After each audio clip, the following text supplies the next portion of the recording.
வணக்கம் நண்பர்களே! Welcome back to affiliate marketing Tamil.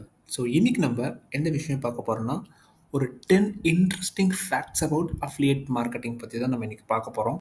அதாவது உங்களுக்கு சில விஷயங்கள் நான் சொல்லப் போறது உங்களுக்கு ரொம்ப சர்ப்ரைசிங்கா இருக்கும்.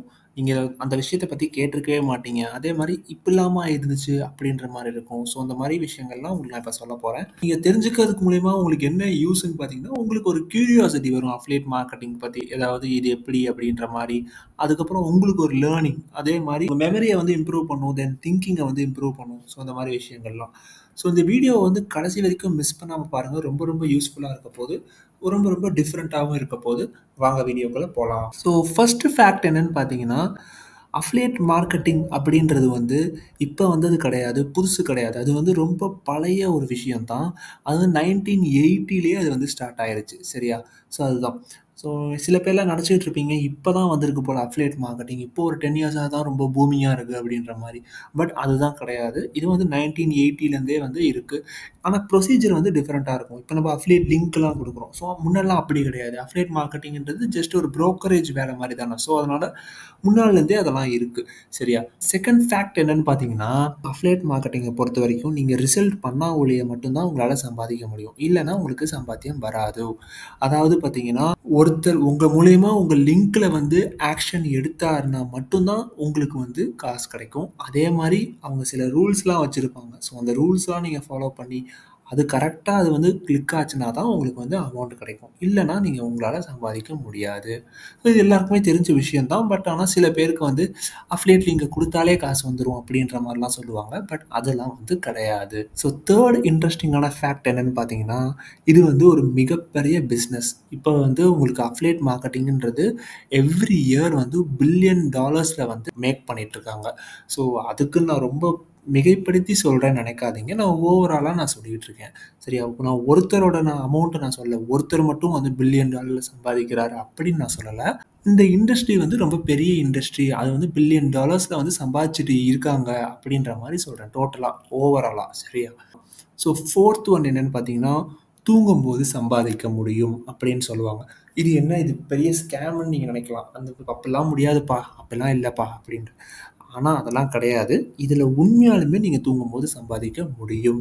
நீங்க ஒன்ஸ் செட்டப் பண்ணி வச்சுட்டீங்கன்னா போதும். அதாவது என்னன்னா, நீங்க உங்களுக்குன்னு ஒரு பிராண்ட உருவாக்கி, நீங்க அதுல உங்களோட அஃபிலியேட் லிங்க் அதாவது உங்களோட ப்ராடக்ட்ட நீங்க ப்ரமோட் பண்றீங்க அப்படின்னா, கண்டிப்பா நீங்க தூங்கிட்டு இருக்கும்போது கூட உங்களோட அஃபிலியேட் லிங்க்க கிளிக் பண்ணி இப்ப நைட் ஒருத்தர் வீடியோ பார்க்குறாரு. அவர் நைட் ஒரு ப்ராடக்ட்ட ஆர்டர் போடுறாருன்னா, உங்களுக்கு அப்ப கமிஷன் வரதுக்கு வாய்ப்பு நெறையா இருக்கு இல்லையா?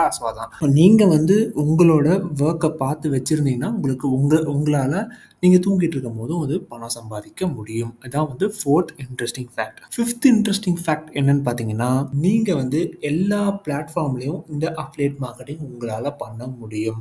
நீங்க இந்த இதுல தான் பண்ணணும். நீங்க இந்த இதுல தான் பண்ண முடியும். இந்த இதெல்லாம் பண்ண முடியாது அப்படிலாம் கிடையாது. நீங்க YouTubeல பண்ணலாம், Instagramல பண்ணலாம், TikTokல பண்ணலாம், இமெயில்ல பண்ணலாம், வெப்சைட்ல பண்ணலாம், Facebookல பண்ணலாம், WhatsAppல பண்ணலாம்.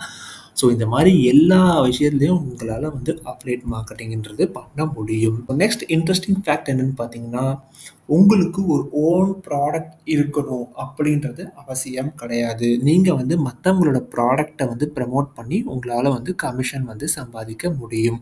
இதுல ஓனா ப்ராடக்ட் இருந்தா தான் சம்பாதிக்க முடியும்னு கிடையாது. சரியா? அது ஒரு நல்ல விஷயம் இல்லையா? நீங்க ஒரு இன்வெஸ்ட்மென்ட்டே இல்லாம நீங்க மத்தவங்களோட ப்ராடக்ட்ட நீங்க ப்ரமோட் பண்ணி தான் நீங்க சம்பாதிக்கிறீங்க.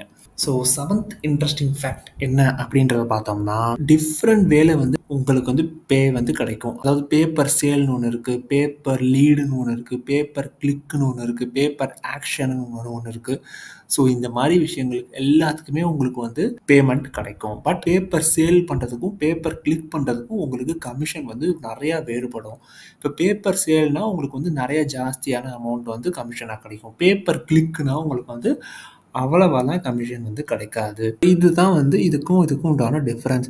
ஆனா உங்களால நெறைய விதங்கள்ல உங்களால சம்பாதிக்க முடியும். அது நீங்க தெரிஞ்சுக்கணும். 8த் இன்ட்ரெஸ்டிங் ஃபேக்ட் என்னன்னு பார்த்தீங்கன்னா, நீஷ் வந்து ரொம்ப ரொம்ப இம்பார்ட்டண்ட்டான ஒரு விஷயம் அஃபிலியேட் மார்க்கெட்டிங் பொறுத்த வரைக்கும். ஒரு விஷயத்தில் நீங்கள் வந்து ஃபோக்கஸ் பண்ணணும். இப்போ லைக் ஃபிட்னஸ் இல்லை கேஜெட்ஸ், ஸோ அந்த மாதிரி ஏதாவது ஒரு விஷயத்தில் நீங்கள் வந்து ஃபோக்கஸ் பண்ணி நீங்கள் வந்து அதில் வந்து நல்லா டெவலப் ஆனீங்கன்னா உங்களுக்கு கண்டிப்பாக அதில் உங்களுக்கு நிறையா ஏர்ன் பண்ணுறதுக்கு உண்டான ஆப்பர்ச்சுனிட்டி இருக்குது. ஸோ நீங்கள் நிறையா நீஷஸில் பண்ணும்போது உங்களுக்கு வந்து கான்சன்ட்ரேஷன் வந்து நிறையா இடத்துல போகும். ஸோ உங்களால் ஒரு இதில் ஃபோக்கஸ் பண்ண முடியாமல் உங்களோட கன்சிஸ்டன்சி லெவல் வந்து பாதிக்கப்படும். உங்களோட க்ரியேட்டிவிட்டி லெவலும் கொஞ்சம் கம்மியாகிறதுக்கு நிறையா வாய்ப்பு இருக்குது. ஸோ அதனால தான் வந்து நீஷ் வந்து எப்பயுமே ஃபோக்கஸ் ஆன் ஒன் திங்னு சொல்லுவோம். 9th இன்ட்ரெஸ்டிங் ஃபேக்ட் என்னென்னு பார்த்தீங்கன்னா, பெரிய பெரிய கம்பெனிஸ் வந்து அஃபிலியேட் மார்க்கெட்டிங் யூஸ் பண்ணுறாங்க. அதாவது என்னென்னா, அஃபிலியேட் மார்க்கெட்டர்ஸ் வந்து தேவை அப்படின்றத நினைக்கிறாங்க. அப்போ தான் வந்து அவங்களால அவங்களோட ப்ராடக்டை வந்து செல் பண்ண முடியும் அப்படின்ற மாதிரி அவங்க நினைக்கிறாங்க. ஸோ சில பேர் வந்து நினைக்கலாம் அஃபிலியேட் மார்க்கெட்டிங்லாம் வந்து ரொம்ப ஓல்டு, இப்போலாம் அதெல்லாம் வந்து இல்லை, இப்போ கொஞ்ச நாளாக இருந்துச்சு ட்ரெண்ட்லாம், அப்புறம் இல்லை அப்படிலாம் இல்லை. நிறைய பெரிய பெரிய கம்பெனிஸ் வந்து இந்த அஃபிலியேட் மார்க்கெட்டிங் தேவைப்படும், அப்போ தான் நம்மளோட சேல்ஸ் வந்து இம்ப்ரூவ் ஆகும் அப்படின்ற விஷயத்த அவங்க வந்து புரிஞ்சு வச்சுருக்காங்க. ஸோ இந்த டிஜிட்டல் இண்டஸ்ட்ரியில் வந்து இந்த டிஜிட்டல் யுகத்தில் வந்து கண்டிப்பாக அஃபிலியேட் மார்க்கெட்டர்ஸ்க்கு ஒரு நல்ல ஆப்பர்ச்சுனிட்டி இருக்குது. ஸோ 10th இன்ட்ரெஸ்டிங்கான ஃபேக்ட் என்ன அப்படின்றத பார்த்தீங்கன்னா, ட்ரஸ்ட்டு. அதாவது நீங்கள் அஃபிலியேட் மார்க்கெட்டிங் பொறுத்த வரைக்கும் நம்பிக்கையை முதல்ல உங்கள் மேலே நீங்கள் வந்து ஏற்படுத்தணும் மக்களுக்கு. அப்போ தான் உங்களால் வந்து உங்களோட ப்ராடக்டை வந்து செல் பண்ணுறதோ இல்லை வந்து உங்கள் ப்ராடக்டை வந்து நீங்கள் லிங்க் மூலிமா அவங்கள பை பண்ண வைக்கிறதோ, ஸோ அந்த மாதிரி நீங்கள் நம்பிக்கைன்றது நீங்கள் இங்கே நீங்கள் எந்த பிஸ்னஸ் பண்ணாலுமே உங்களுக்கு நம்பிக்கையை நீங்கள் வந்து ஏற்படுத்தணும். ஸோ அதுதான் வந்து ரொம்ப ரொம்ப இம்பார்ட்டண்ட்டான ஒரு விஷயம். So trust is very very important for affiliate marketing. அப்போ தான் உங்களை நம்பி தான் அவங்க வந்து லிங்க்கை வந்து கிளிக் பண்ணுவாங்க. யார் அவங்கன்னா கஸ்டமர்ஸ், சரியா? ஸோ கஸ்டமர்ஸ் உங்களை நம்பி தான் வந்து லிங்க்கை கிளிக் பண்ணுவாங்க. ஸோ அந்த ட்ரஸ்ட்டை நீங்கள் வந்து கெயின் பண்ணி வைக்கணும். ஸோ அதுதான் வந்து ரொம்ப ரொம்ப இம்பார்ட்டண்ட்டான ஒரு விஷயம். ஸோ இந்த 10 விஷயங்கள் உங்களுக்கு கண்டிப்பாக யூஸ்ஃபுல்லாக இருக்கும்னு நான் நம்புகிறேன். ஸோ இதே மாதிரி இன்னொரு நெக்ஸ்ட் வீடியோவில் வந்து பார்க்குறேன். தேங்க்யூ ஃபார் வாட்சிங். Have a great day.